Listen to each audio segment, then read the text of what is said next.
Hello, you guys, and welcome back to the channel. I unfortunately have to come to you with nothing but a devastating and very heartbreaking news that a second victim of the accident involving Limpopo artist Karishma has passed away. You guys, the passenger, who is a local artist and University of Limpopo student, allegedly succumbed to his injury at Petersburg Hospital on Saturday, the 15th of November 2025. He was admitted to the hospital for 16 days.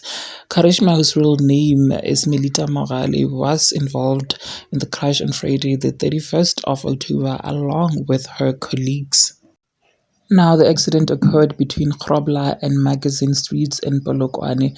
A driver, Vincent Mapopa, who was 24 years, died at the scene, and he was laid to rest on Sunday, the 9th of November in Groblersdal.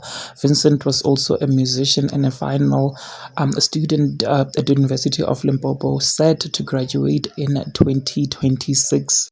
The popular singer and her team were allegedly returning from a gig when the accident occurred. Now, speaking to Daily Sun, the Limpopo Artists Movement confirmed the reports and indicated that they are in the process of engaging with the victim's family. MEC of Health, Dieketseng Mashero, just confirmed that the victim died last night, said Mashabela. Guys, we are definitely sending out our deepest and sincere condolences to the family, and may his soul rest in peace.